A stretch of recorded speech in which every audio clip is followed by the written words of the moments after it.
ஆதியாகமம் 24வது அதிகாரத்துக்குள்ளே வருகிறோம். போன அதிகாரம் ஆதியாகமம் 23வது அதிகாரம் சாராளினுடைய மரணத்தை நம்ம பார்த்தோம். சாராளை தேவன் எவ்வளவா கனம் பண்ணியிருக்கிறார் என்று சொல்லியும், சாதாரணமாக ஸ்திரீகளுக்கு கொடுக்கப்படாத முக்கியத்துவம், பொதுவாக ஸ்திரீகளுக்கு வேதத்தில் கொடுக்கப்படாத முக்கியத்துவம் சாராளுக்கு விசேஷமாய் கொடுக்கப்படுகிறதை நாம் பார்த்தோம். சாராளினுடைய விசேஷத்தை பற்றி சொல்லும்போது, சாராள் எத்தனாவது வயதில் மரித்தாள் என்று சொல்லி அவளுடைய வயது குறிப்பிடப்பட்டு சொல்லியிருக்கிறத நம்ம பார்த்தோம். வேதத்தில் வேறு எங்கேயுமே எந்த ஸ்திரீக்குமே அவர்களுடைய வயது குறிப்பிடப்படவில்லை என்று சொல்லி. லூக்கா 2:37 அன்னாள் என்கிற ஒரு தீர்க்கதரிசியை பற்றி சொல்லியிருக்கு. அவள் எத்தனை வயதில் ஆண்டவரை சந்தித்தாளா? 80 வயதாக இருந்தாளா?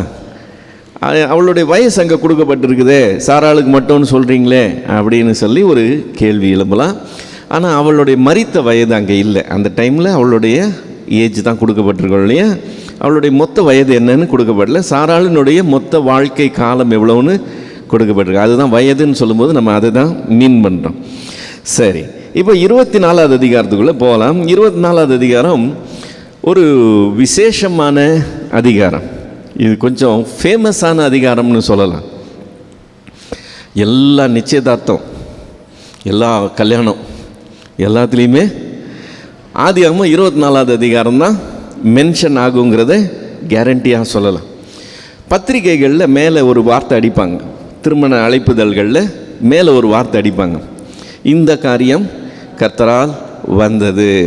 அதுவும் இந்த அதிகாரத்திலேருந்து தான் வருது இல்லை? 24வது அதிகாரம் 50வது வசனத்தில் இந்த காரியம் கர்த்தரால் வந்ததுன்னு சொல்லி லாபான் சொல்லுகிறத நம்ம பார்க்குறோம். அதே மாதிரி இன்னொரு வார்த்தை வெளியில் எழுதி போடுவாங்க சர்ச்சில், கர்த்தரால் ஆசீர்வதிக்கப்பட்டவரே உள்ளே வாரும்னு சொல்லி. அதுவும் இந்த அதிகாரத்துலேருந்து வருகிற ஒரு வார்த்தை. ஸோ இது ரொம்ப பிரபலமான ஒரு வேத பகுதி. ஸோ இதில் நம்ம இன்றைக்கி 67 வசனங்கள் இருக்கிற இந்த அதிகாரத்தில் முதல் 27 வசனங்களை மட்டும் பார்க்க போகிறோம். மீதியை நம்ம அடுத்த வாரம் பார்க்கலாம். ஸோ ஆதியாகமம் 24வது அதிகாரம் முதல் வசனத்தில், ஆபிரகாம் வயது சென்று முதிர்ந்தவனானான், கர்த்தர் ஆபிரகாமை சகல காரியங்களிலும் ஆசீர்வதித்தார் அப்படின்னு சொல்லி சுருக்கமான வசனமாய் இது இருக்குது. 2 பகுதி இருக்குது. முதல் பகுதி என்னது? ஆபிரகாம் வயது சென்று முதிர்ந்தவன் ஆனான். நம்ம அந்த ஆண்டு, அதாவது எண்ணிக்கைகள் வருது பார்த்திங்களா, வருஷங்கள், அதெல்லாம் எண்ணிக்கைகள்லாம் வருது, நம்ம உன்னிப்பாக கவனிக்கலைன்னு சொன்னாக்க இது மாதிரி பொதுவாக சொல்கிற வார்த்தைகளை கேட்டு ஆபிரகாமுடைய கடைசிக்கு வந்திருக்கான், அவனுடைய வாழ்க்கையின் கடைசி பகுதிக்கு வந்திருக்கான்ற ஒரு எண்ணத்துக்குள்ளே வந்துடுவோம். அதனால தான் எண்ணிக்கைகள் முக்கியம். போன அதிகாரத்தில் சாராள் சாகும்போது அவளுக்கு வயசு என்னன்னு பார்த்தோம், 127. அப்போ ஆபிரகாமுக்கு என்ன வயசு இருக்கணும்? 137. ஸோ 23வது அதிகாரம் முடியும் போது ஆபிரகாமுக்கு 137 வயசு. நம்ம 25வது அதிகாரம் 20வது வசனத்துக்கு போனோம்னு சொன்னால், ஈசாக்கு திருமணம் பண்ணும்போது அவனுக்கு என்ன வயதுன்னு கொடுத்துருக்கு? 40 வயசுன்னு கொடுத்துரு. ஈசாக்குக்கு 40 வயசுனா ஆபிரகாமுக்கு என்ன வயசு இருக்கணும்? 140 வயசு. ஸோ 24வது அதிகாரம் ஈசாக்குக்கு திருமணம் ஆகிற அதிகாரம். ஆபிரகாமுக்கு என்ன வயசு இருக்கணும்? 140 வயதாக இருக்கணும். ஆபிரகாமுடைய மொத்த ஆயுசு காலம் எவ்வளவு? 25வது அதிகாரம் 7வது 8வது வசனத்தின்படி 175. அப்போது இந்த 140லிருந்து அவர் இன்னும் 35 வருஷம் உயிரோடு இருக்க போகிறான். ஸோ ஆபிரகாம் வயது சென்று முதிர்ந்தவனானான்னு படித்த உடனே ஆபிரகாமுடைய கடைசி ஸ்டேஜுக்கு வந்துட்டான் அப்படின்னு சொல்லி நம்ம ஒரு எண்ணத்துக்குள்ளே வர்றதுக்கு வாய்ப்பு இருக்குது. இந்த எண்ணிக்கைகளை கவனித்தோம்னா ஏஜ் ஆயிருக்குன்னு தான் சொல்லுத ஒழிய லாஸ்ட் ஸ்டேஜுக்கு வந்துட்டான்னு சொல்லலை அப்படின்னு நமக்கு தெரியும். இன்னும் 35 வருஷம் உயிரோடு இருக்க போகிறான். சரி, இப்போ நமக்கு சாராள் மரித்து 3 வருஷம் ஆயிருக்குங்கிறத நம்ம தெரிந்து கொள்ளுகிறோம் இல்லை? சாராள் சாகும்போது 137 வயசு, இப்போ 140ன்னு சொன்னால் 23வது அதிகாரத்துலேருந்து 24வது அதிகாரம் வரும்போது 3 வருஷம் இடைவெளி இருக்குதுன்னு தெரிஞ்சுக்கலாம். அது மட்டும் இல்லாமல் ரெண்டாவது பகுதி என்ன சொல்லுது? சகல காரியங்களில் தேவன் அவனை ஆசீர்வதித்தார்னு சொல்லி. சகல காரியங்கள்னு சொல்லும்போது பொருளாதார ரீதியில் சொல்கிற வார்த்தை. இப்போ உன்னை ஆசீர்வதிப்பேன், நீ பெரிய ஜாதி ஆவாயின்னு சொன்னார். இவ்வளோ நாளில் எத்தனை பிள்ளை தான் இருக்குது? ஒரே ஒரு பிள்ளை தான் இருக்குது. ஸோ அந்த வகையில் இவன் வந்து ஒரு 15-20 பிள்ளைங்களோட இருக்கிற மாதிரி இல்லை. அதில் அந்த ஆஸ்பெக்டை பற்றி சொல்லலை. ஒரு பிள்ளை தான் கையில் இருக்குது. ஆனால் பொருளாதார ரீதியில் தேவன் அவனை வெகுவாய் ஆசீர்வதித்திருந்தார். இந்த வசனம் அந்த ஆசீர்வாதத்தை பற்றி தான் பேசுது. தேவன் அவனை ஆசீர்வதித்திருந்தார். 12வது அதிகாரம் 3வது வசனத்தில் அவனை அழைக்கும் போது தேவன் சொன்ன வார்த்தை, நான் உன்னை ஆசீர்வதித்து உன் பேரை பெருமைப்படுத்துவேன்னு சொன்னார். அது இங்கே நிறைவேறி இருக்குன்றதை நம்ம பார்க்குறோம். ஸோ அவன் ஆபிரகாம் தேவனை நம்பி புறப்பட்டு வந்ததுனால ஒன்றும் குறைஞ்சி போகலை. சொல்லப்போனால் நல்ல விருத்தி அடைந்து நல்லா இருக்கிறான். 2வது வசனத்துக்கு வந்தோம்னு சொன்னால், அப்பொழுது ஆபிரகாம் தன் வீட்டில் உள்ளவர்களில் வயதில் மூத்தவனும் தனக்கு உண்டான எல்லாவற்றிலும் அதிகாரியுமாகிய தன் ஊழியக்காரனை நோக்கி அப்படின்னு இருக்கு. இப்போ இந்த நபருக்கு பேர் கொடுக்கப்படலை, யாருன்னே நமக்கு தெரியாது. 2 காரியம் தான் சொல்லியிருக்கு. என்னவா? வயசில் மூத்தவன், நல்ல ஒரு அனுபவசாலி, வயசில் மூத்தவன். 2வது இவனுடைய எல்லாத்துக்குமே அவன் இன்சார்ஜாக இருக்கிற ஒரு நபர். அப்படின்னா என்ன அர்த்தம்? தலைமை பொறுப்பில் இருந்து சகல காரியங்களையும் நிர்வகிக்கிற திறமை உள்ள ஒரு ஆள். நல்லது இது, கெட்டது எது, எதை செய்யணும், எப்போ செய்யணும், எப்படி செய்யணும், அவ்வளவும் விவரமாய் தெரிந்த ஒரு நபர். நம்பி கொடுக்கலாம். இவரை நம்பி கொடுத்தோம்னா செய்யக்கூடிய ஆள். 2 காரியம். ஒன்று என்னது? வயசு முதிர்ந்தவர். 2வது தன்னுடைய எல்லா காரியங்களையும் இன்சார்ஜாக இருக்கிற ஒரு ஆள். ஸோ அவனுக்கு சொல்லியிருக்கோன்னு சொல்லும்போது, நம்ம 15வது அதிகாரம் 2வது வசனத்தில் ஆண்டவர்கிட்ட ஆபிரகாம் சொல்லும்போது, நீங்கள் என்ன எனக்கு பிள்ளையே கொடுக்கல, என் வீட்டில் இருக்கிற யார் விசாரணைக்காரனாக இருக்கிறா? எலையேசர் தான் விசாரணைக்காரனாக இருக்கிறான்னு சொல்லி அங்கே அவன் ஒரு கம்ப்ளைண்ட் சொல்கிறத, ஆண்டவர்கிட்ட கம்ப்ளைண்ட் சொல்கிறத நம்ம பார்க்குறோம். ஸோ 15வது அதிகாரத்தில் வந்து ஆபிரகாமுக்கு ஒரு 85 வயசுன்னு சொன்னாக்க, இப்போ எவ்வளவு? 140 வயசு. அப்போ எவ்வளோ நாள் ஆச்சு? 55 வருஷம் ஆச்சு. 55 வருஷமாக இவனோட இருக்கிற ஒரு நபரை அனுப்புனான்னு கூட நம்ம எடுத்துக்கொள்ளலாம். ஆனால் உறுதியாக இது எலையேசர் தான்னு சொல்ல முடியாது. ஏன்னா பேர் சொல்லப்படலை. ஓகே, எலையேசராக இருக்கலாம், பாசிபிலிட்டி ரொம்ப அதிகம். ஸோ நம்ம எலையேசர் நினைக்கிறதுலையும் தப்பு இருக்காது, ஆனால் கன்ஃபர்மேஷன் இல்லை, அவ்வளோதான். இப்போ 3லேருந்து 9 வரைக்கும் உள்ள வசனங்களில் அவன் என்னன்னு சொல்லி அனுப்புகிறான்னு பாருங்கள்.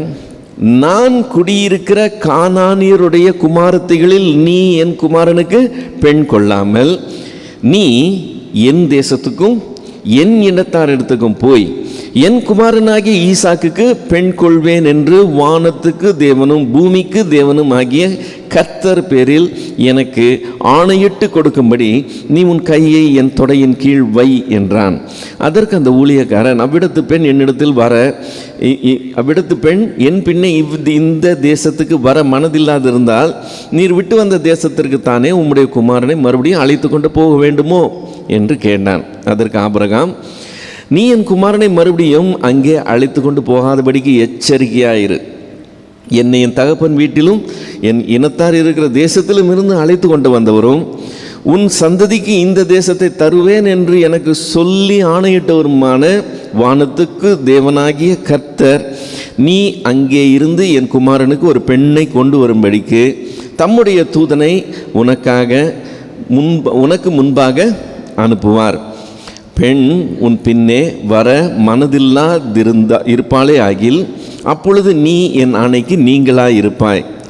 அங்கே மாத்திரம் என் குமாரனை மறுபடியும் அழைத்து கொண்டு போக வேண்டாம் என்றான். அப்பொழுது அந்த ஊழியக்காரன் தன் கையை தன் எஜமானாகிய ஆபிரகாமுடைய தொடையின் கீழ் வைத்து இந்த காரியத்தை குறித்து அவனுக்கு ஆணையிட்டு கொடுத்தான். இப்போது அந்த சொல்கிற இன்ஸ்ட்ரக்ஷனில் முக்கியமானது என்னது? என் மகனுக்கு இந்த தேசத்தில் பெண் கொள்ள கூடாது. இவன் இதில் கவனிக்க வேண்டியது என்னன்னா, டெசிஷன் யாருது? அப்பாது. மகனை ஏதாவது கன்சல்ட் பண்ண மாதிரி தெரிஞ்சுது? இப்போ நம்மளாம் அப்படி செய்ய முடியாது. நீங்கள் டிசைட் பண்ணி ஒரு பொண்ணை கொண்டு வந்து இந்த பொண்ணு தாண்டான்னு சொல்லி உங்கள் பிள்ளைகிட்ட சொல்ல முடியாது. அவங்களுக்கு நிறையா க்ரைட்டீரியா வச்சுருக்கிறாங்க. நீங்கள் அதெல்லாத்தையும் ஹேண்டில் பண்ணி தான் செய்யணும். அவங்க டிசைட் பண்ணி தான், சொல்லப்போனால் அவங்க டிசைட் பண்ணி கொண்டு வந்தது நீங்கள் அப்ரூவ் பண்ணுற மாதிரி கூட ஆகிடும். ஆனால் அங்கே ஆபிரகாம் அப்படி செய்யலை. ஆபிரகாம் என்ன சொல்கிறான்? இவனாவே டெசிஷன் எடுத்து இவனாவே அனுப்புகிறான். அவன் 40 வயசு ஆள், அவன் இன்னும் தனக்கு பெண் கொள்ளலை. ஸோ இந்த தேசத்தில் பெண் கொள்ளக்கூடாது, நீ அங்கே போ, அங்கே போய் நீ செய்யின்னு சொல். இப்போ அவன் அந்த வேலைக்காரன் ஒரு டவுட்டு கேட்குறான். என்ன டவுட்டு? சப்போஸிங் நான் போய் பெண்ணு கொள்றதுக்காக போகிறேன், அந்த பொண்ணு அங்கேருந்து இங்கே வர மனதில்லைன்னா, இப்போ 2 லொக்கேஷனை நீங்கள் கரெக்டாக புரிஞ்சுக்கணும். அந்த தேசம் அவங்க தங்களுக்கு சொந்தமாகி கொண்டு இருக்கிற ஒரு தேசம். அவங்க அங்கேருந்து தேசாந்திரிகளாய் திரிகிறவர்கள் அல்ல. அங்கே அவங்க நிலையாய் நிற்கிற ஒரு இடம். ஆபிரகாம் இருக்கிறது கானான் தேசத்தை ஆண்டவர் தருவேன்னு சொல்லியிருக்கிறார். ஆனால் இதை இன்னும் அவன் சொந்தமாக்கி கொள்ளலை. இங்கே அவன் பரதேசியாய் அவன் சஞ்சரிக்கிறான். பெர்சபால கொஞ்ச நாள் இருக்கிறான், எப்ரோனில் கொஞ்ச நாள் இருக்கிறான். இப்படி மூமெண்ட்டில் இருக்கிற ஒரு ஆள்.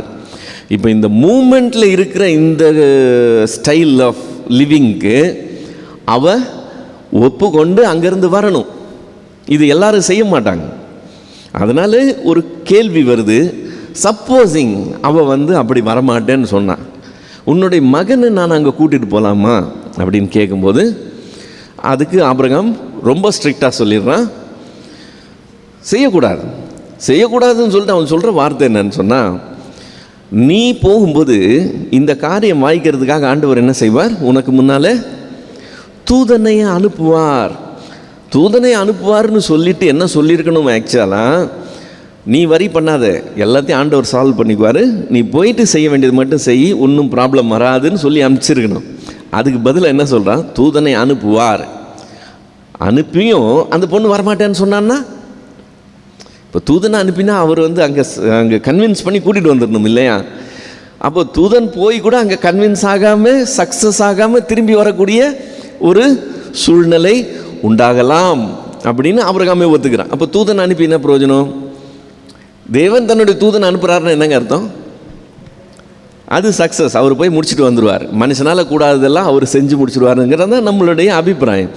ஆபிரகாம் சொல்கிறான் தூதனை அனுப்புவார், ஆனால் அந்த பொண்ணு வரமாட்டேன்னு சொன்னால் நீ இங்கேருந்து என் மகனை மட்டும் கூட்டிகிட்டு போயிடாதே அப்படின்னு சொல்கிறான்.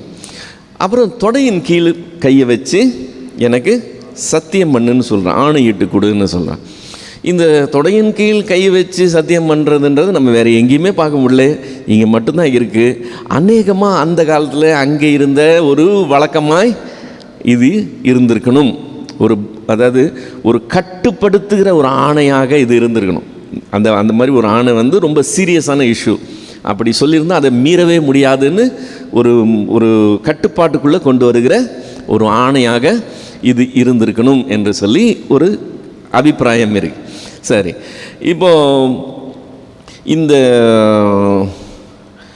என் தேசத்துக்கு போய் என் இனத்தில் பெண்ணு கொள்ளுன்னு சொல்கிறான் இல்லையா? இந்த தேசத்தில் பெண் கொள்ளக்கூடாது, என் தேசத்துக்கு போ, என் இனத்தில் பெண் கொள்ளு. இந்த வேத பகுதியை எடுத்து இன்னைக்கு விசுவாசி அவிசுவாசியே திருமணம் பண்ணக்கூடாது. பாருங்க, ஆபிரகாம் அந்த அவிசுவாசிகள் மத்தியில் தன்னுடைய மகனுக்கு பெண் கொள்ளக்கூடாதுன்னு சொல்லி விசுவாசிகள் மத்தியில் தான் பெண் கொள்ளணும்னு போனா அப்படின்னு சொல்லுகிறது உண்டு. ஆனால் இந்த வசனம் என்ன போலவே அந்த தெய்வத்தை கும்பிடுற அந்த குடும்பத்தில் போயின்னு அவன் சொல்லலை. அவன் சொன்ன 2 வார்த்தை என்னது? என் தேசத்தில் என் இனத்தில்ன்னு சொல்கிறான். அப்படின்னா என் ரிலேட்டிவ், அவ்வளோதான். என் தேசத்தில் என் இனத்தில்ன்னு தான் சொன்னான் ஒழிய விசுவாசமோ தெய்வ பக்தியோ தேவனை ஒரே தேவனாகிய யெகோவாவே வழிபடுறவங்களோ என்று சொல்லி எந்த இடத்துலையும் சொல்லலை. அப்படி சொல்லாததை நம்ம எடுத்துக்கொள்வது சரியாக இருக்காது. ஆபிரகாமுடைய இன்சிஸ்டன்ஸ் என்னன்னு சொன்னால், இந்த கானானியர் தேவனால் சபிக்கப்பட்டவங்க, இவங்களை தேவன் எடுத்து போட போகிறார், வேரோடு பிடுங்கிற போகிறார். அந்த இடத்துல எனக்கு கொடுக்க போகிறார். ஓகே, அங்கே இருக்கிற அந்த 10 ஜாதிகளோட இடம் என்னுடையது. அவங்களுக்கு ஃப்யூச்சர் கிடையாது. அவங்க தேவனுடைய பார்வையில் ஆகாதவர்களாக போயிட்டாங்க. அவங்க கூட என்னுடைய வித்து கலக்கக்கூடாது என்கிறது தான் அவனுடைய காரியம் ஒழிய, அதுக்காக அங்கே இருக்கிறவங்க விசுவாசிகள்னு நம்மளே கன்க்ளூஷனுக்குள்ளே வந்துடக்கூடாது. ஏன்னு சொன்னால், அங்கேருந்து வந்த ரெபேக்காலும் சரி, அதுக்கப்புறம் வரப்போகிற ராகேல் லேயாலும் சரி, அவங்க எல்லாருமே விக்கிரக வழிபாட்டில் இருந்தவங்கன்றது நம்ம பின்னாடி பார்க்க போகிறோம். லாபான் வீட்டிலேருந்து ஓடி வரும்போது என் தெய்வத்தை தூக்கிட்டு போயிட்டாங்கன்னு தான் லாபானுடைய அக்யூசேஷனு. அப்படின்னா என்ன அர்த்தம்? அவங்க விக்கிரகாராதனை சரி, என் தெய்வத்தை தூக்கிட்டு போயிட்டாங்கன்னு என்ன அர்த்தம்? அவங்களுடைய குலதெய்வமாய் வச்சிருக்கிறாங்க. அந்த குலதெய்வத்தை தூக்கிட்டு போயிட்டாங்கன்றது தான் அவன் மெயின் குற்றச்சாட்டாக கொண்டு வரான். ஆக்சுவலாக அவள் கொண்டு வந்து அது மேலே தான் வச்சுக்கிட்டு உட்காந்துருந்தான். அப்போ அவங்க அந்த மாதிரி தெய்வ வழிபாட்டில் தான் இருக்கிறாங்க. ஆபிரகாமுக்கு இருந்த வெளிப்பாடோ, ஆபிரகாமுக்கு இருந்த தேவனோட உள்ள உறவோ அவன் குடும்பத்தில் உள்ள மற்றவங்களுக்கு இருந்த மாதிரி தெரியல. ஓகே, அது ஒரு கிரைட்டீரியாவை ஆபிரகாம் கொண்டு வரல. ஆபிரகாம் சொன்னது என்னன்னா, இந்த தேசத்துலேயும் இந்த இனத்துலேயும் பெண் கொள்ளக்கூடாது. எனக்கு என் தேசத்தில் போய் என் இனத்தில் தான் பெண் கொள்ளலாம், அவ்வளவுதான். ஓகே, அப்போ விசுவாச கல்யாணம் பண்ணிக்கலாமா நீங்கள் கேட்டிங்கன்னு சொன்னால், கல்யாணம் பண்ணக்கூடாதுன்னு தான் நானும் சொல்லுவேன். ஆனால் அதுக்கு இந்த வசனத்தை கோட் பண்ணக்கூடாதுன்னு. ஏன்னா இது அந்த கான்டெக்ஸ்டில் வரல. கான்டெக்ஸ்ட் இருந்து வெளியே எடுத்துட்டோம்னா எதை வேணால் எப்படி வேணால் சொல்லலாம். ஆனால் இது அந்த கான்டெக்ஸ்டில் இல்லை. ஆபிரகாம் அந்த மீனிங்கில் சொல்லலை. அதனால் அப்படி கொண்டு வர முடியாது. இப்போ தொடர்ந்து வாசித்தோம்னா 10வது வசனத்தில், பின்பு அந்த ஊழியக்காரன் தன் எஜமானனுடைய ஒட்டகங்களில் 10 ஒட்டகங்களை தன்னுடனே கொண்டு போனான். தன் எஜமானனுடைய சகல வித உச்சிதமான பொருள்களும் அவன் கையில் இருந்தன. அவன் எழுந்து புறப்பட்டு போய் மெசபத்தோமியாவிலே நாகோருடைய ஊரில் போய் சேர்ந்துன்னு இருக்கு. நான் சொன்னேன், இங்கே ஆபிரகாம் பரதேசியாக தங்கியிருக்கிற பூமி. இப்போ எப்ரோனுக்கு வருகிற அல்லது இந்த இருக்கிற அந்த என்னது கிரியாத் அர்பா அப்படிங்கிற அந்த பகுதிக்கு வந்தாங்கன்னா ஆபிரகாமுடைய இடம்னு யாருமே சொல்ல மாட்டாங்க. ஏன்னா ஆபிரகாமுக்கு அப்படி அது சொந்தம் கொண்டாடி அது அவன் அங்கே நிலைச்சி நிற்கலை. சரியா? ஆனால் அந்த ஊருக்கு போனால் அது நாகோரை பற்றி மென்ஷன் பண்ணும்போது நாகோருடைய ஊருன்னு சொல்லி மென்ஷன் ஆகிருக்கு. ஸோ அவங்க நிலையாக இருக்கிறாங்க, இவன் நிலை இல்லாதவனாக இருக்கிறாங்கிறது நமக்கு தெரியுது. இந்த 10வது வசனம் கொஞ்சம் கவனித்து படிக்க வேண்டிய வசனம். இப்போ சத்தியம் பண்ணி கொடுத்தாச்சு. 9வது வசனத்தில் சத்தியம் பண்ணி கொடுத்துட்டு புறப்படுறான். புறப்படும் போது இந்த 10வது வசனத்தை கொஞ்சம் உன்னிப்பாக கவனித்தோம்னா, ஆபிரகாமை தேவன் சகல காரியங்களிலும் ஆசீர்வதித்தார்ன்றப்போ அந்த ஆசீர்வாதம் எப்பேற்பட்ட ஆசீர்வாதம்ங்கிறது இந்த 10வது வசனத்தில் தெரிஞ்சிடும். என்னன்னு ஆரம்பிக்குது? பின்பு அந்த ஊழியக்காரன் தன் எஜமானனுடைய ஒட்டகங்களில் 10 ஒட்டகங்களை அப்படின்னு இருக்கு. இப்போ ஆபிரகாம்கிட்ட இருந்ததே 10 ஒட்டகம்னா என்னன்னு இந்த சென்டென்ஸ் வரும்? தன் எஜமானனுடைய 10 ஒட்டகங்களை கொண்டு போனான்னு இருக்கும். ஆனால் அதுக்கு பதிலாக தன் எஜமானனுடைய ஒட்டகங்களில் 10 ஒட்டகம்னா என்ன அர்த்தம்? அது ஏகப்பட்டது இருக்குது, அதில் 10 செலெக்ஷன் பண்ணி எடுத்துக்கிறாங்க இல்லையா? இப்போது ஆபிரகாம் எப்பேற்பட்ட ஐஸ்வர்யவான்னு தெரியணும்னு சொன்னால், இப்போ வெளியே கிளம்பணும்பா கார் எடுன்னு சொன்னால் எந்த கார் எடுக்கலாம்னு சூஸ் பண்ணாங்கன்னு வச்சுக்கோங்க. அப்போ அவங்க சாதாரண பணக்காரர் இல்லை, அவங்கக்கிட்ட நிறைய விதமான கார் நிற்குது. எந்த கார் எடுத்துகிட்டு போகலான்னு அதை பற்றி ஆலோசனை பண்ணுற மாதிரி நிறைய ஒட்டகம் இருக்குது. அதில் 10 ஒட்டகத்தை செலெக்ஷன் பண்ணி எடுக்கிறான். 10 ஒட்டகம் மட்டும் போகலை, தன் எஜமானுடைய சகலவித உச்சிதமான பொருள்களும் அதில் போகுது. அப்படின்னா என்ன அர்த்தம்? விலை உயர்ந்த பொருட்கள் அந்த ஒட்டகத்தில் லோட் ஆகுது. சரிங்களா? இப்போ அந்த ஒட்டகத்தில் விலை உயர்ந்த பொருட்கள் லோட் ஆகுது. 10 ஒட்டகம். 10 ஒட்டகத்தை ஓட்டுறதுக்கு 10 பேர் இருந்திருப்பாங்க. மேலே 10 பேர் உட்காந்துருந்தாங்கன்னா கீழே 10 பேர் நடந்து போயிருப்பாங்க. இப்போ மேலே இருக்கிற சரக்கெல்லாம் சாதாரண பொருள் கிடையாது, எல்லாம் விலை உயர்ந்தது. அப்போ இவங்களுக்கு பாதுகாப்பு அவசியம். கூட பாதுகாவலர்கள் கொஞ்சம் பேர் இருந்திருப்பாங்க. இப்போ எலியேசர் தவிர இந்த கம்பெனி எவ்வளோ பேர் இருந்திருப்பாங்க? இந்த குரூப்பில் 50 பேருக்கு குறையாமல் இருந்திருக்கணும். ஏன்னா இத்தனை பேருக்கு சமைக்கிறதுக்கு ஆள் இருந்திருக்கும், இத்தனை பேருக்கு வேலை செய்கிறதுக்கு ஆள் இருந்திருக்கும். ஒருத்தனுடைய வீட்டு நல்ல காரியம், அவங்க வீட்டில் திருமண காரியம், அதுக்காக ஒரு பேசி முடிவு பண்ணுறதுக்காக புறப்பட்டு போகிறாங்க. அதுக்கு வீட்டிலேருந்து ஒரு காரில் கிளம்பி போகலாம், அல்லது ஒரு பெரிய வண்டி ஒன்று புக் பண்ணி டெம்போ ட்ராவலர் மாதிரி ஒரு வண்டி, ஏசி வண்டி ஒன்று புக் பண்ணி போகலாம். ஆனால் இப்படி 10 வண்டி ஒரு 50 பேர் போய் இறங்குறாங்க பேசுகிறதுக்கு அப்படின்னா அது எவ்வளோ பெரிய செட்டப்னு கொஞ்சம் இமேஜின் பண்ணிக்கங்க. இப்போ இப்படி 10 ஒட்டகம் இப்படி உச்சிதமான பொருட்களோட பாதுகாவலர்களோடு அப்படி புறப்பட்டு போகும்போது அந்த ஊரே நின்று திரும்பி பார்த்துருக்கோம். இது பெரிய இடத்து சமாச்சாரம், அவங்க வீட்டு விஷயம் அப்படின்னு ஊருக்கே தெரிகிற அளவுக்கு இது நடக்கிற ஒரு காரியம். இந்த காட்சியை கண்ணு முன்னால் ஃப்ரெஷ்ஷாக வச்சுக்கங்க. ஏன்னு சொன்னால் இதை நம்ம பின்னாடி வரும்போது ரெஃபர் பண்ண போகிறோம். என்ன, ஆபிரகாம் வீட்டு கல்யாணம் எப்படி நடக்க போகுது? இருக்கிற ஒட்டகங்களில் 10 ஒட்டகம், அதில் ஸ்பெஷலான ஐட்டங்கள்லாம் ஏற்றிக்கிட்டு அதுக்குள்ள செக்யூரிட்டியோட ஒரு டீம் புறப்பட்டு போகுது. ஸோ இது சாதாரணமான விஷயம் கிடையாது. இப்போ எதுக்கு 10 ஒட்டகம்னு யோசிக்கலாம். இவன் போனது ஒரு ஆள், இவனுக்கு கூட அசிஸ்டண்ட்டுக்கு ரைட் சைடு லெஃப்ட் சைடு இருந்தால் கூட 2 ஒட்டகம் அல்லது 3 ஒட்டகம் தாராளமாக போதும். எதுக்கு இத்தனை பேர் 10 ஒட்டகம் எதுக்குன்னு சொல்லி இப்போ இவங்க அங்கே போயிட்டு பெண்ணை அழைச்சிட்டு வர எண்ணத்தோடு போகிறாங்க. இப்போ பெண்ணை அழைச்சிட்டு வரணும்னா பெண்ணுடைய ஆட்கள்லாம் இருக்கிறாங்களே, தாதிமார்கள் இருப்பாங்க, அவளுடைய சிநேகிதிகள் யார், தோழிகள் யார் யாரும் இருக்கிறாங்க, அவங்களாம் கொண்டாந்து விடுறதுக்கு வந்தாங்கன்னா அவங்க வண்டி இருக்குதோ இல்லையோ தெரியாது, நாங்கள் எல்லாம் செட்டப்பாக இங்கேருந்து போகிறோம்னு சொல்லி ரெடி பண்ணி போகிறாங்க. இப்போ இந்த டீம் அங்கே போகும்போது என்ன நடக்குது, அந்த ஊருக்கு போய் சேர்ந்துட்டாங்க. 11லேருந்து 14 வரைக்கும் அங்கே என்ன நடக்குதுன்னு இருக்கு. இப்போ ஊருக்கு புறம்பே ஒரு தண்ணீர் துறவண்டையில் தண்ணீர் மொள்ள ஸ்திரீகள் புறப்படுகிற சாயங்கால வேளையில் ஒட்டகங்களை மடக்கி தனக்குள்ளே சொல்லி கொண்டது என்னவென்றால், டைமிங் என்னது, சாயங்கால வேளை, அதாவது வெயில் தாழ்ந்த நேரம். அந்த ஊர் பெண்கள் அந்த வெயில் தாழ்ந்த நேரத்தில் தண்ணி எடுக்கிறதுக்காக வருவாங்க. அது அந்த அந்த ஏரியாவில் இருக்க பழக்கமாக இருந்திருக்கணும். ஏன்னா வெயில் அதிகமாக இருக்கிற ஒரு பகுதி.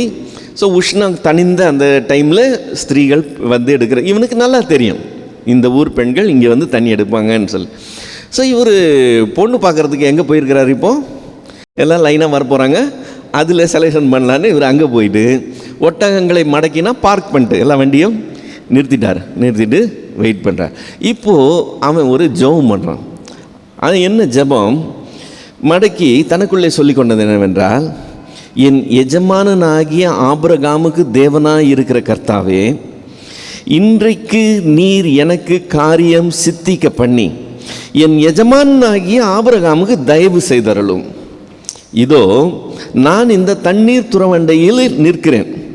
இந்த ஊராருடைய பெண்கள் தண்ணீர் மொள்ள புறப்பட்டு வருவார்களே, நான் குடிக்க உன் குடத்தை சாய்க்க வேண்டும் என்று நான் சொல்லும்போது, குடி என்றும் உன் ஒட்டகங்களுக்கும் குடிக்கும்படி வார்ப்பேன் என்றும் சொல்லும் பெண் எவளோ, அவளே நீர் உம்முடைய ஊழியக்காரனாகிய ஈசாக்குக்கு நியமித்தவளாய் இருக்கவும் என் எஜமானுக்கு அனுக்கிரகம் செய்தீர் என்று நான் அதனாலே அறியவும் செய்தருளும் என்றான். இப்போ என்ன கேட்குறான் ஆண்டவர்கிட்ட, ஒரு அடையாளம் கேட்குறான். யாருன்னு தெரியாது, யாரை செலக்ட் பண்ண போகிறோன்னு தெரியாது, யாரை செலக்ட் பண்ணணும்னு தெரியாது, வரவங்க யாருன்னு இவனே ஊருக்கு புதுசு, யாரையுமே தெரியாது. அப்படி அங்கே வந்து நிற்கும்போது ஆண்டவர் செலெக்ஷன் பண்ணணும், அதை யாருன்னு எனக்கு அடையாளம் காட்டணும், அதுக்கு ஒரு குறிப்பு சொல்கிறான். நான் இப்படி கேட்பேன், இப்படி பதில் சொன்னாக்க அந்த ஸ்திரீ தான்றது நான் தெரிந்து கொள்வேன்னு சொல்லி கேட்குறான். வாழ்க்கையில் சில முக்கியமான சூழ்நிலைகள் வரும்போது தேவனிடத்தில் நாமும் கூட அடையாளம் கேட்கிறது உண்டு. எனக்கு நடக்கணும்னா ஆண்டவரே இப்படி நடந்துச்சுன்னா இது உங்கள் சித்தம்னு சொல்லி தெரிஞ்சுக்கிறேன் அப்படின்னு சொல்லிட்டு. இல்லை, இவன் நம்ம அப்படி கேட்டு நம்ம கேட்குறது நடந்துச்சுன்னு சொன்னோம்னா நம்ம உடனே இது தேவ சித்தம்னு எடுத்துக்கணும். இப்போ எலியேசர் கேட்குறதுனால அது உடனே நடக்குது. நடந்த உடனே ஆண்டவர் அப்ரூவ் பண்ணிட்டாரு அப்படின்னு தெரியுது. இப்போ இதில் 2 விஷயம் கற்றுக்கொள்ள வேண்டியது என்னன்னு சொன்னால், எல்லா காரியங்களும் அடையாளம் கேட்டு தான் பதில் பெற்றுக்கொள்ளணும்னு இல்லை. 2வது காரியம், அடையாளம் கேட்கும் போதெல்லாம் ஆண்டவர் அடையாளம் கொடுப்பாருன்னு இல்லை. எலியேசர் அடையாளம் கேட்டான், தேவன் அடையாளம் கொடுத்தார் என்கிற அந்த ஒரு காரியத்தை வச்சுட்டு எப்போ பார்த்தாலும் நான் அடையாளம் கேட்பேன், நான் கேட்கும் போதெல்லாம் ஆண்டவர் எனக்கு அடையாளம் கொடுக்கணும் அப்படின்னு எதிர்பார்க்கறது கொஞ்சம் லிமிட்டை தாண்டின ஒரு காரியமாக இருக்கும். எல்லாத்துக்கும் அடையாளம் கேட்கணுன்ற அவசியம் இல்லை. நம்பர் 1. நம்பர் 2, நீங்கள் அடையாளம் கேட்கும் போதெல்லாம் ஆண்டவர் அடையாளம் கொடுக்கணுங்கிற அவசியம் இல்லைங்கிறது நம்பர் 2. இது 2த்தையும் மனசில் வச்சுக்கணும். இப்போ எலியேசர் ஒரு காரியத்தில் இறங்குறதுக்கு முன்னால் அவன் தன் மனதில் ஒரு ஜெபம் பண்ணுறான் இல்லையா? எலியேசர் ஆபிரகாமுடைய வேலைக்காரன், அவ்வளவுதான் இல்லையா? தேவன் யாருக்கு வெளிப்பாடு கொடுத்தார், யார்கிட்ட தரிசனம் கொடுத்தார், யார்கிட்ட பேசினார்? ஆபிரகாம் கிட்ட தான் பேசினார். இப்போ ஆபிரகாம் அந்த விசுவாசத்தில் இருந்து அந்த தெய்வ பக்தி உள்ளவனாய் தொடர்ந்து நிலைச்சு நின்னான்னு சொன்னால் பாராட்டப்பட வேண்டிய ஒரு விஷயம். ஆபிரகாமுடைய குடும்பத்தார் அப்படி இருந்தாங்கன்னு வச்சுக்கோங்க. ஆபிரகாமுக்கு தான் அந்த விஷன். ஆனால் ஆபிரகாம் அதை மனைவி கிட்ட சொல்லி, மனைவியும் அதே மாதிரி பயபக்தி உள்ளவளா 2 பேருமா சேர்ந்து ஆண்டவர் அப்படி சேவிக்கிறவங்களா இன்னும் பாராட்டப்பட வேண்டிய விஷயம். இவங்க 2 பேரும் தங்களுடைய பிள்ளைக்கு சொல்லி பிள்ளையுமா சேர்ந்து தேவனை அப்படி சேவிக்கிறதா இருந்துச்சுன்னு சொன்னால் இன்னும் உச்சிதமான காரியம். இப்போ விஷயம் ஒருத்தனுக்கு தான் தெரியும், அந்த ஒருத்தன் அதை பகிர்ந்து கொண்டு இருக்கிறான், மற்றவங்க அதை கேட்டு ஃபாலோ பண்ணுறாங்க. நல்ல காரியம். ஆனால் அவங்க வீட்டில் வேலை செய்கிறவன், அவன் ஆஃபீஸில் வேலை செய்கிறவன், அவனுக்கு கீழே இருக்கிறவங்க எல்லாரும் அதே விசுவாசத்தில் இருக்கிறதுன்னு நம்ம எதிர்பார்க்க வேண்டிய அவசியம் கிடையாது. ஆனால் ஆபிரகாமுடைய வேலைக்காரன் அந்த தேவனை அப்படி விசுவாசிக்கிறவனாக இருக்கிறான். முக்கியமான காரியத்தை செய்கிறதுக்கு முன்னால் அவன் ஆபிரகாம் விசுவாசித்த தேவனை நோக்கி ஜெபம் பண்ணுறான். இப்போ நம்ம இந்த ஒரு விஷயத்துலேருந்து என்ன தெரிஞ்சுக்கலாம்னா, ஆபிரகாமுடைய பயபக்தியினுடைய தரம் எவ்வளவு தூரம் இருந்திருக்குது, அது அவனுக்கு கீழே இருக்கிறவங்க எந்த அளவுக்கு கர்த்தருக்குள்ளே நடத்தக்கூடிய அளவுக்கு ஒரு பாதிப்பை ஏற்படுத்துது. இப்போ இங்கே ஆபிரகாம் சைட்டில் இல்லை, ப்ரெசன்ஸ் அந்த இடத்துல இல்லை, அந்த லொக்கேஷனில் இல்லை. ஆபிரகாமுடைய நேரடி பார்வையில் இல்லாத இருக்கும்போது ஆபிரகாம் விசுவாசித்த தேவனை அவன் விசுவாசித்து ஜெபம் பண்ணான்னா அவன் எப்படிப்பட்டவனாக இருப்பான்றது யோசிச்சு பாருங்க. நாங்கள் ஒரு இடத்துல புக் ஃபேர் போட போயிருந்தோம். புக் ஃபேர் போடாச்சு, முடிஞ்சிச்சு. புக் ஃபேர் முடிச்சுட்டு எல்லாத்தையும் எடுத்துகிட்டு கிளம்புறாங்க. பிரதர் நீங்கள் முன்னாடி போங்க பிரதர், நாங்கள் பார்த்துக்குறோன்ட்டார் அந்த வண்டி ஓட்டிகிட்டு வந்தவர். லோடு ஏற்ற போகிறோன்னு சொன்னார். நீங்கள் என்ன சும்மா வெயிட் பண்ணுறீங்க, நாங்கள் பார்த்துக்குறேண்ணே, நீங்கள் போங்க. நான் கிளம்பி வந்துட்டேன். நாங்கள் புக் ஃபேர் போட்டிருந்தது ஒரு பாஸ்டருடைய கேம்பஸ், அவர் வீடு இருக்குது, அவருடைய ஆர்கனைசேஷன் இருக்குது, அந்த கேம்பஸில் போட்டிருக்கிறோம். இவனுங்க ரொம்ப லேட் நைட்டு அதை லோட் பண்ணுறாங்க. நெக்ஸ்ட் டே மார்னிங் நான் அந்த பாஸ்டரை பார்த்து பேசினேன், எல்லாம் முடிஞ்சிச்சா, பஸ்ஸை எடுத்துகிட்டு போயிட்டாங்களா எல்லாம் கேட்டேன். அவர் ஒரு காரியம் சொன்னார். பிரதர், ஆச்சரியப்பட்டேன் நான், எல்லாத்தையும் ஏற்றிட்டாங்க பிரதர் வண்டியில் ஏற்றிட்டு வண்டி எடுத்துகிட்டு போகல, நின்று அந்த 2 பேர் ஜெபம் பண்ணாங்க. பிரதர், இந்த 3 நாள் நீங்கள் நடத்துனீங்க ஆண்டவரே, நாங்கள் இப்போ கிளம்பி போகிறோம், நடத்துனதுக்கு ரொம்ப நன்றி, இந்த இடத்த ஆசீர்வதிங்க, நாங்கள் புறப்பட்டு போகிறோம், எங்களையும் பார்த்துக்கங்கன்னு அந்த 2 பேர் தனியாக அந்த இருட்டில் நின்று ஜெபம் பண்ணிவிட்டு வண்டி எடுத்துகிட்டு போனாங்க பிரதர் அப்படின்னு சொல்லி ஆச்சரியப்பட்டார். இப்போ எங்கள் ஓனர் அப்படி ஜெபம் பண்ணுறவர், அவர் போகும்போதும் ஜெபம் பண்ணார், முடிச்சுட்டு கிளம்பும் போதும் ஜெபம் பண்ணார். அவருடைய அந்த பழக்கம் அவர் கீழே இருக்கிறவங்கள அந்த பழக்கத்துக்குள்ளே கொண்டு வருதுன்றது ஆச்சரியமான விஷயம். சரி, அவருடைய விசுவாச ஸ்டாண்டர்டில் இவங்க இல்லாமல் இருக்கலாம், அது வேறு விஷயம். ஆனால் அவர் ஜெபம் பண்ணுற மனுஷன், இவங்களும் அதே மாதிரி ஜெபம் பண்ணுற ஒரு பழக்கத்துக்குள்ளே வந்திருக்காங்க. டயர்டாக இருக்கிறாங்க, 3 நாள் வேலை செஞ்சுருக்காங்க, லேட் நைட் ஆகிடுச்சு, ஏற்றுனோமா புறப்பட்டோமா போனோமான்னு இல்லாமல் ஏற்றி முடிச்சுட்டு நின்று ஜெபம் பண்ணிவிட்டு வண்டி எடுத்தாங்க. இதை அந்த பாஸ்டர் பார்த்துட்டு என்கிட்ட ஷேர் பண்ணார். எனக்கே தெரியாது இவங்க இப்படி பண்ணுவாங்கன்னு சொல்லிட்டு. ஸோ அது நம்ம எப்படி இருக்கிறோமோ அந்த தரம் எதில் ரிஃப்ளெக்ட் ஆகும்? நமக்கு கீழே, நம்ம வீட்டார்கிட்ட மட்டும் இல்லை, நமக்கு கீழே இருக்கிறவங்ககிட்டையும் அது வெளிப்பட ஆரம்பிக்கும். அதை இங்கே நம்ம பார்க்குறோம். ஸோ ஆபிரகாமுடைய வேலைக்காரன் அடையாளம் கேட்குறான். இப்போ கேட்ட அடையாளத்தை ஆண்டவர் கொடுக்குற விதத்தை பாருங்கள். 15-16 வசனம், 24 அதிகாரம் 15-16. அவன் இப்படி சொல்லி முடிக்கும் முன்னே இது ஆபிரகாமுடைய சகோதரனாகிய நாகோருடைய மனைவி மில்காளுடைய குமாரனாய் இருக்கிற பெத்துவேலுக்கு பிறந்த ரெபெக்காள் குடத்தை தோள் மேல் வைத்து கொண்டு புறப்பட்டு வந்தாள். அந்த பெண் மகா ரூபவதியும் புருஷனை அறியாத கன்னிகையுமாய் இருந்தாள். அவள் துறவிலே இறங்கி தன் குடத்தை நிரப்பிக்கொண்டு ஏறி வந்தாள். இப்போ இவன் ஜெபம் பண்ணி முடிக்கிறதுக்குள்ள ஒரு நபர் உள்ளே வராங்க. வந்து தண்ணி எடுத்துட்டு மேலே ஏறுறாங்க. அவள் யாருன்னா, ஆபிரகாம் என் தேசத்துக்கும் என் இனத்துக்கும் போன்னு சொன்னான்ல, அந்த இனத்தை சேர்ந்த எக்ஸாக்டான உள்ள ஒரு நபர். இப்போ என்ன நடக்குது, 17 21 வரைக்கும். அப்பொழுது அந்த ஊழியக்காரன் அவளுக்கு எதிர்கொண்டு ஓடி, உன் குடத்தில் இருக்கிற தண்ணீரில் கொஞ்சம் குடிக்க தர வேண்டும் என்றான். ரொம்ப டீசெண்டாக கேட்குறான் இல்லை, கேட்குற முறையும் இருக்குல்ல. இவன் வெளியூர் ஆள், டயர்டாக இருக்கிறான். உள்ளூர் பெண்மணி தண்ணியோடு போகிறாங்க. அம்மா கொஞ்சம் தண்ணி கொடுக்குறீங்களா, குடிக்கிறேன்னு சொல்லி. ஸோ கொஞ்சம் தர வேண்டும்னு சொல்லி அவன் கேட்குறான். அதற்கு அவள், குடியும் என் ஆண்டவனே என்று சீக்கிரமாய் குடத்தை தன் கையில் இறக்கி கொண்டு அவனுக்கு குடிக்க கொடுத்தாள். கொடுத்த பின், உம்முடைய ஒட்டகங்களும் குடித்து தீரும் மட்டும் அவைகளுக்கும் மொண்டு வார்ப்பேன் என்று சொல்லி சீக்கிரமாய் தன் குடத்து தண்ணீரை தொட்டியிலே ஊற்றிவிட்டு இன்னும் மொண்டு கொண்டு வர துறவண்டையில் ஓடி அவனுடைய ஒட்டகங்களுக்கெல்லாம் மொண்டு வார்த்தாள்.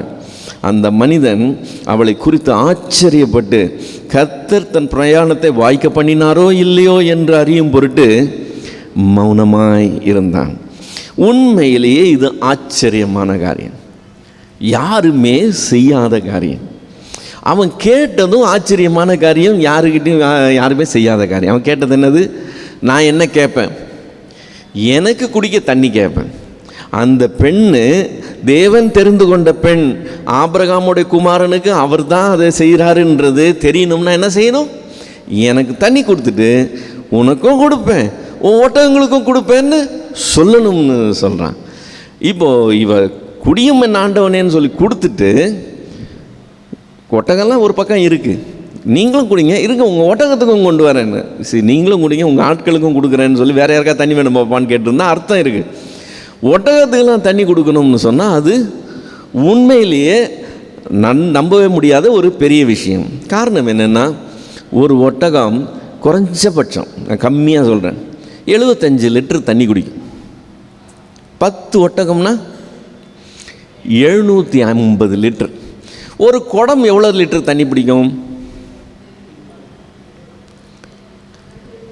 15 லிட்டர் பிடிக்கும் ஒரு குடம். 10 அல்லது 15, அதுக்கு மேலேலாம் தூக்க முடியாது. பெரிய குடம்லாம் இருக்கலாம், ஆனால் தூக்க முடியாது. ஸோ 15 லிட்டர் தண்ணி இருக்கும். இப்போ இது 10 ஒட்டகத்துக்கு 750 லிட்டர் ஊற்றணும்னு சொன்னால் இவ எத்தனை நடந்திருக்கணும், எவ்வளோ வருது,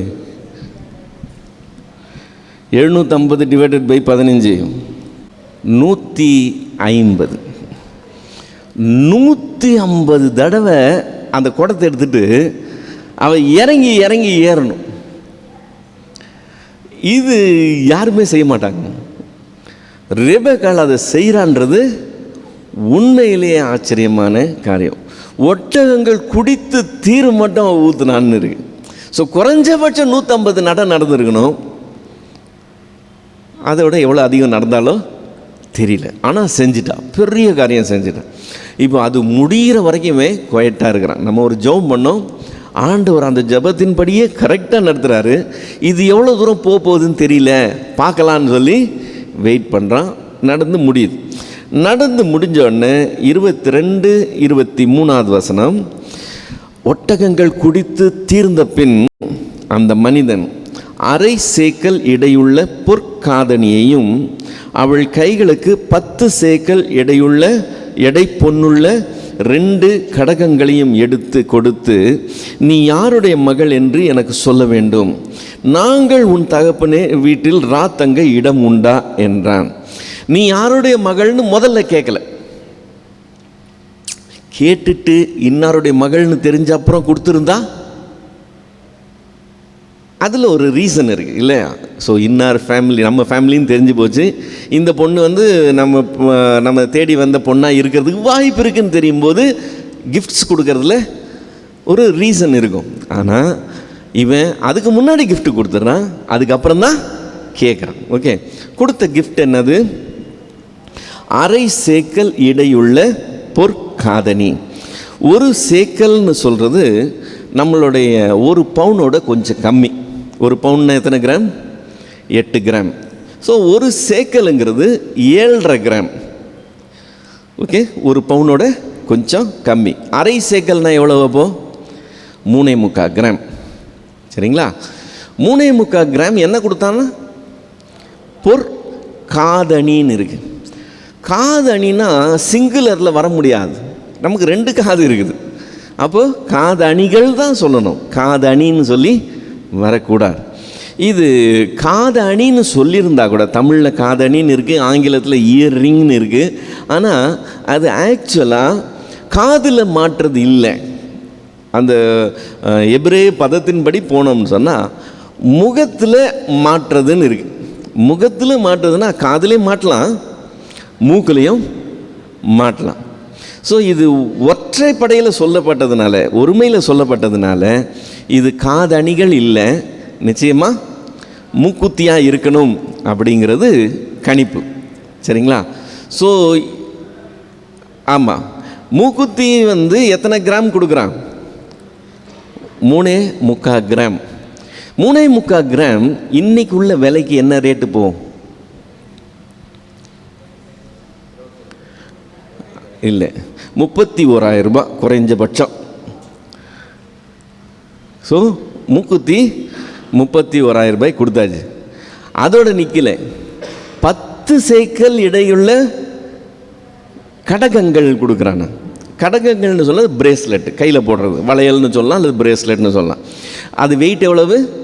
10 சேக்கல். ஒரு சேக்கல்ன்றது எவ்வளோ சொன்னேன்? 7.5 கிராம். 10 சேக்கல்னால் 75 கிராம். ஸோ 75 கிராம்னு சொன்னாக்க அதனுடைய விலை 6,15,000 ரூபாய் குறைஞ்சபட்சம். இப்போது 6,15,000 31 சேர்த்தோன்னா கிட்ட 6.5 லட்சம் வந்துடுது. இப்போ 6 லட்சம் ரூபாய் அவன் வச்சுக்கமான்னு சொல்லி கிஃப்டாக கொடுக்குறான். சரியா?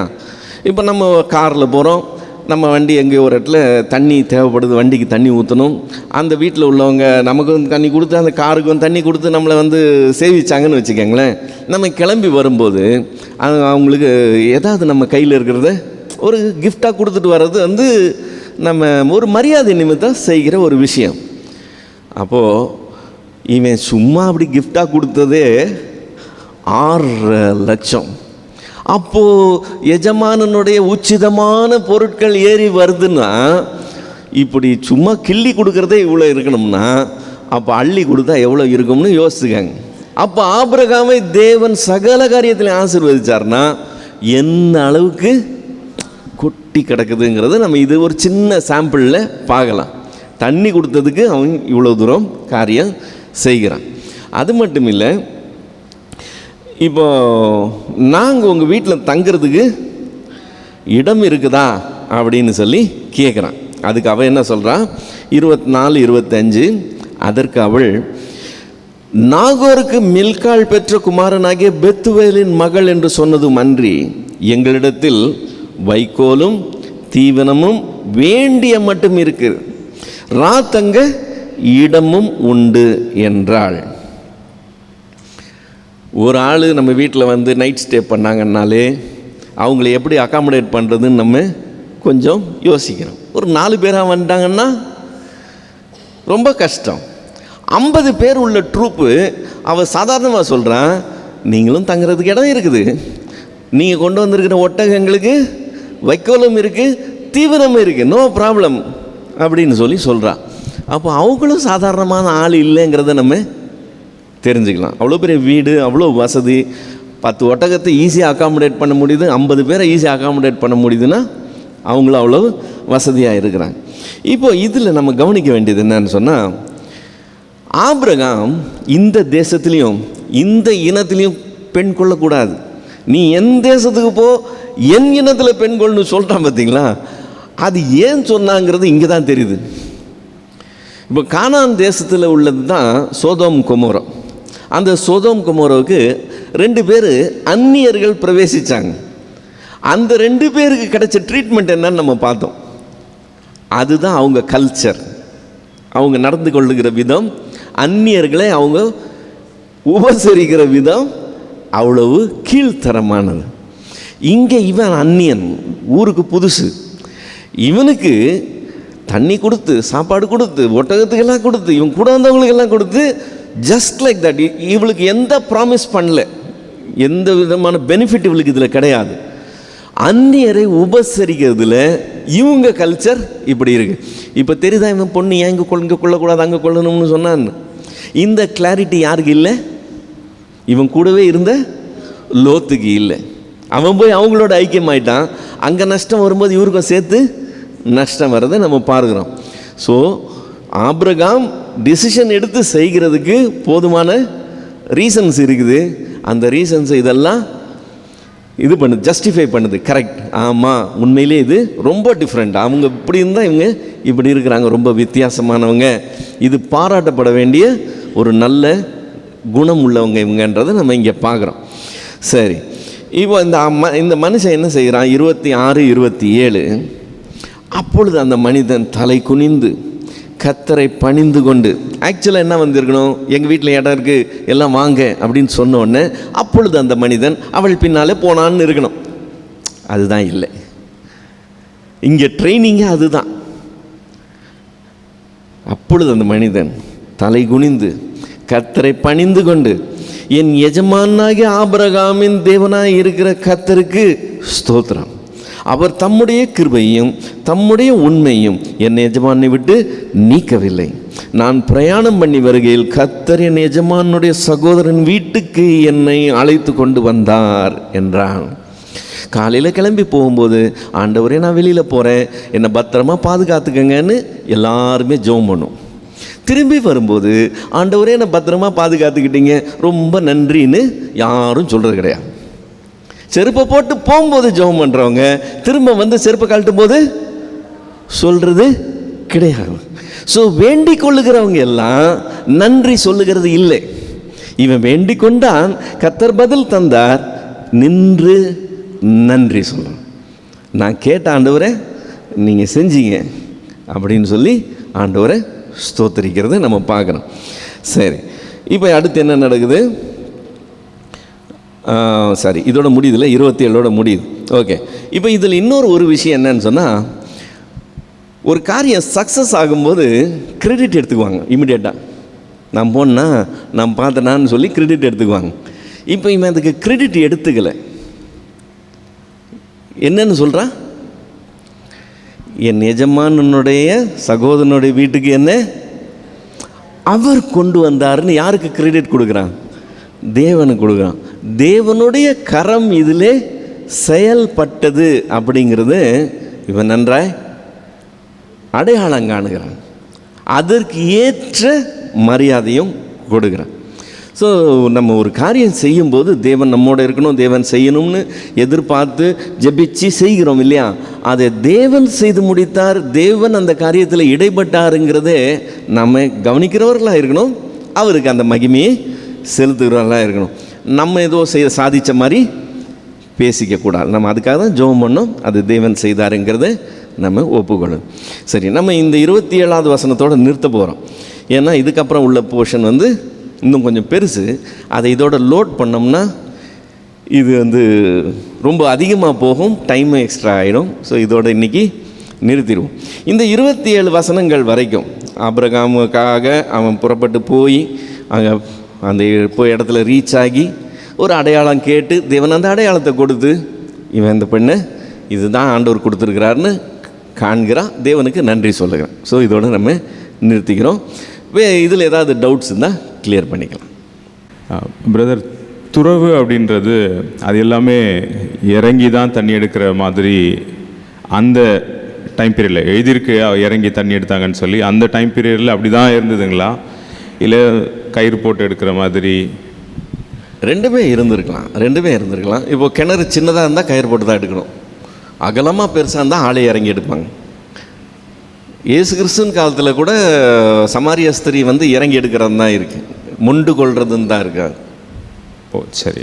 அதனால் பெரிய கிணறாக இருந்து இப்போ நம்ம ஊருங்களில் கூட இன்னும் கூட இறங்கி எடுக்கிறதுலாம் இருக்குது.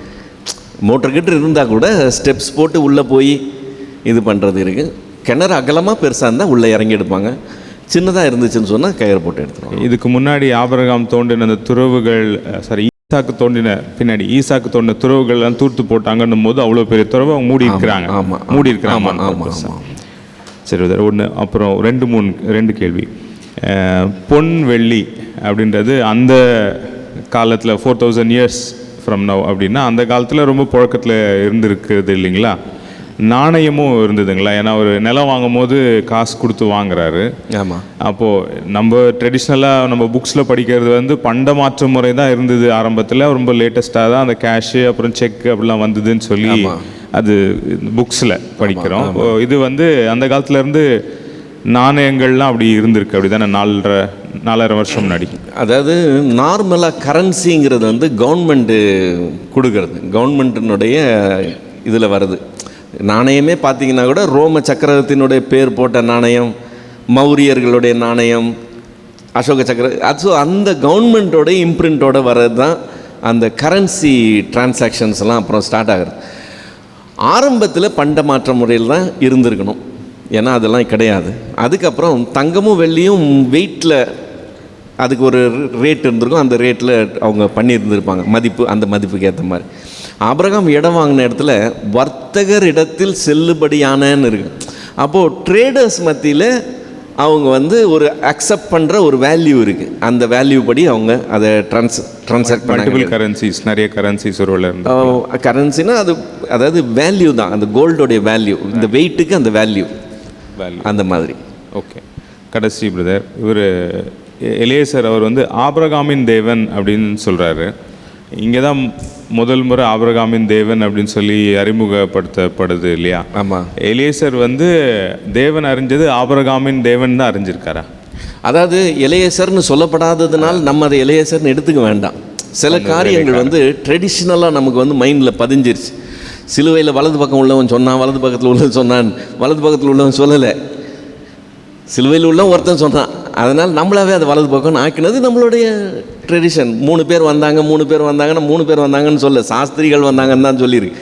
ஸோ சில காரியங்களை நம்ம வந்து தெரிஞ்சுக்கிட்டு அதை அந்த ட்ரெடிஷன்லேருந்து பிரேக் பண்ணிக்கிறது நல்லது. ஸோ இந்த வேலைக்காரன் வந்து என்ன கேட்குறான்னு சொன்னீங்க? இவர் வந்து நன்றி சொல்லும் போது இல்லை ஆபிரகாமின் தேவன் மென்ஷன் பண்ணுறான். ஆமாம், இவனுக்கு தெரிஞ்சது ஆபிரகாமுக்கு வெளிப்பட்ட தேவன், எங்கள் ஆள் வந்து அவர் மேலே ரொம்ப நம்பிக்கையாக இருக்கிறாரு, அதுதான் இவனுக்கு தெரிஞ்சது. அதில் இவன் அந்த ப்ரேயரும் அதுக்கேற்ற மாதிரி தான் செய்கிறான். ஆபிரகாமின் தேவனே நீங்கள் எனக்கு எங்கள் எஜமானுக்கு செய்யுங்க அப்படின்னு அந்த ஆங்கிளில் தான் அவன் போகிறான். இவனுக்கு தெரிஞ்ச விஷயம் அதுதான்.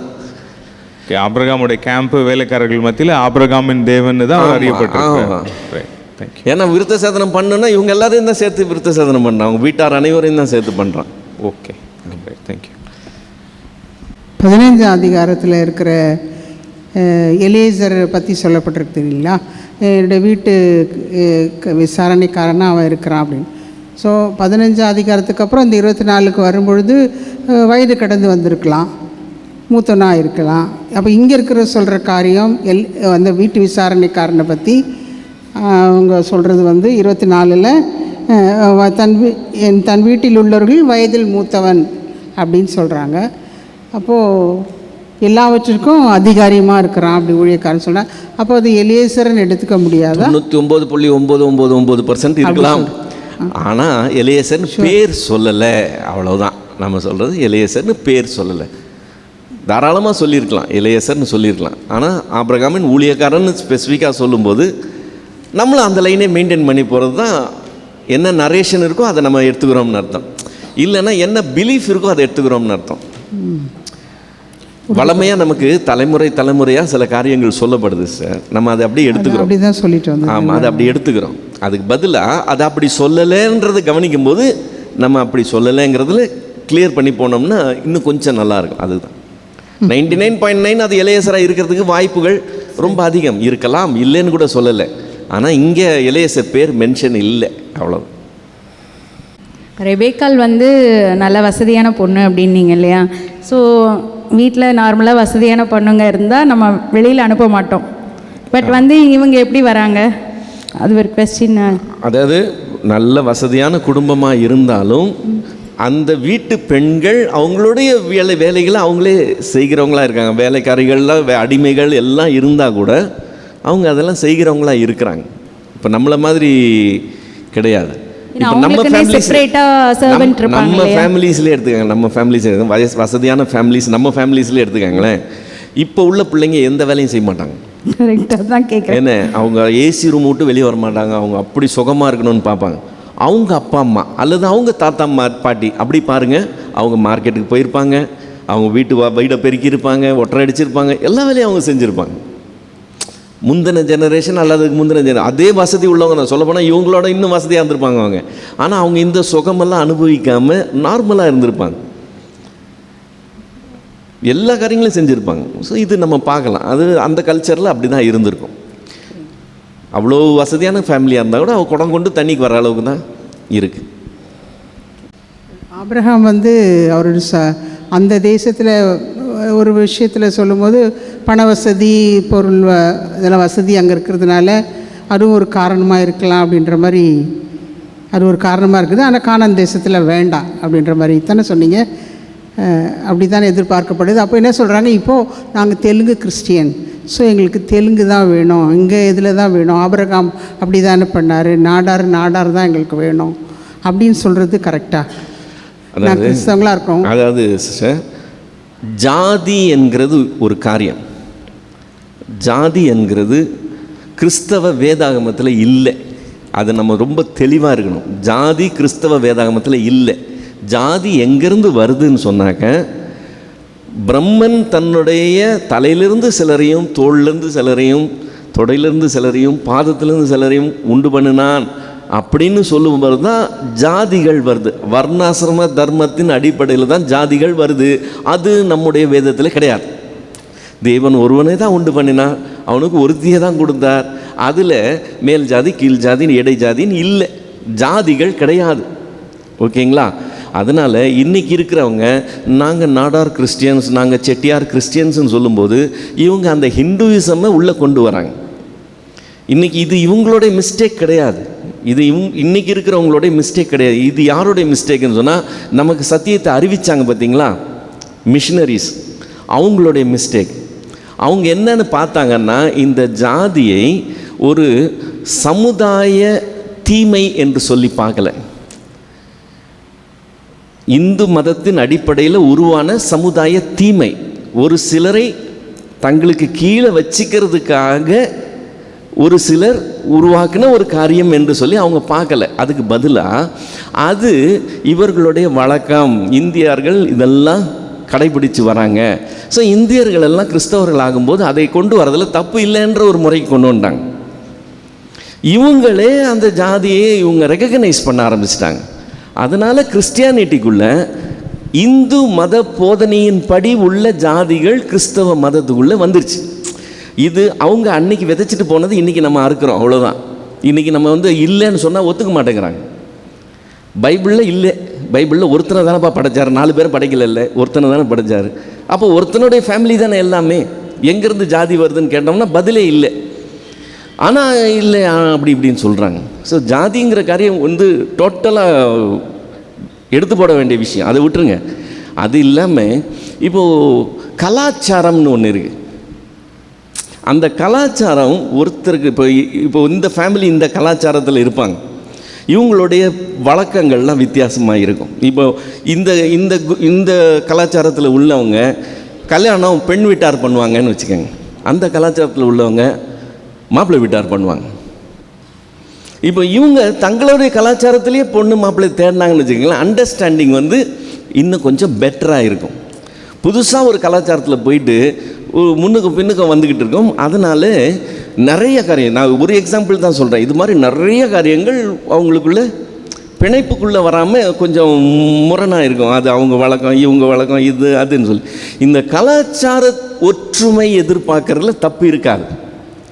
ஆனால் ஜாதிங்கிற அடிப்படையில் ஒருத்தனை நம்ம பார்த்தோம், பிறப்பின் அடிப்படையில் ஒருத்தனை நம்ம நிதானிக்கிறோம்னா அது தவறாயிருக்கும். புரியுதுங்களா? இப்போ திருநெல்வேலியில் உள்ளவங்க எல்லாம் ஒரு விதமான பழக்கத்தில் இருப்பாங்க, நாகர்கோயிலில் உள்ளவங்க வேறு பழக்கத்தில் இருப்பாங்க. திருநெல்வேலியில் உள்ளவங்களுக்கு நாகர்கோயிலில் உள்ளவங்க செட் ஆக மாட்டாங்க, நாகர்கோயிலில் இருக்கிறவங்களுக்கு திருநெல்வேலியில் உள்ளவங்க சரி. காரணம் என்னன்னு சொன்னால் இவங்களுடைய பழக்க வழக்கங்கள் வித்தியாசம், அவங்களுடைய பழக்க வழக்கங்கள் வித்தியாசம், ஒவ்வாது. அதனால் அவங்களுக்குள்ளே தேடுறதுல தப்பு இருக்காது, இவங்களுக்குள்ளே தேடுறதுல தப்பு இருக்காது. நான் என்ன ப்ராப்ளம் சொல்கிறேன்னு சொன்னால், ஜாதி நீங்கள் அந்த பேரே சொன்னீங்க பார்த்தீங்களா, இந்த ஜாதி இந்த ஜாதி, ஜாதின்ற முறையில் தேடினோம்னா ப்ராப்ளம் வந்துடும். இவங்க என்ன நினச்சிக்கிறாங்க, தங்க ஜாதியில் உள்ளவங்கெல்லாம் நான் பெஸ்ட்டு, அடுத்த ஜாதியில் உள்ளவங்கெல்லாம் அவ்வளோ நல்லது கிடையாதுன்னு சொல்லி. நல்லவன் கெட்டவன் எல்லா ஜாதியிலையும் இருக்கிறான்.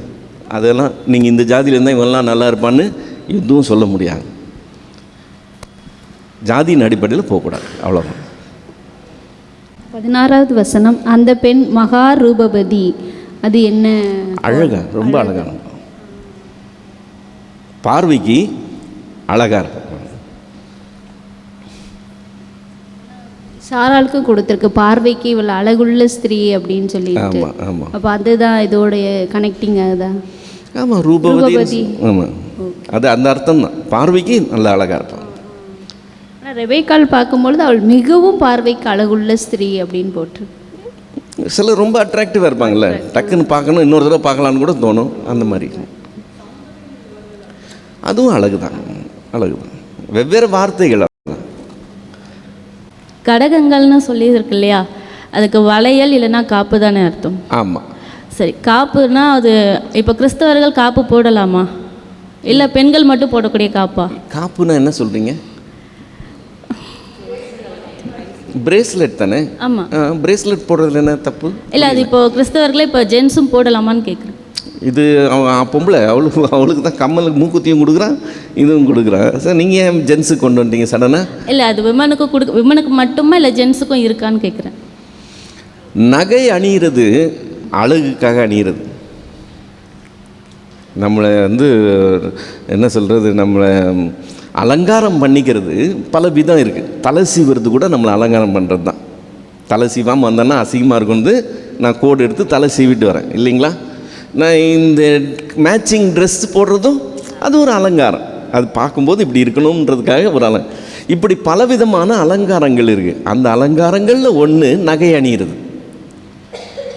அது தவறுன்னு சொல்ல முடியாது, புரியுதுங்களா.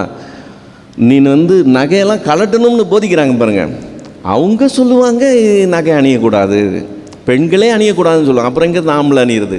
அதனால் பெண்களே அணியக்கூடாதுன்னு சொல்லுவாங்க. ப்ராப்ளம் என்னென்னா ஆண்டவரே அணிகிறாரு. அவருடைய இடைக்கச்சை என்னவாக இருந்துதான் வெளிப்படுத்தின விசேஷத்தில் பார்க்குறோம், கோல்டு பெல்ட்டு தான் ஆண்டவரே போட்டுருக்கிறாரு.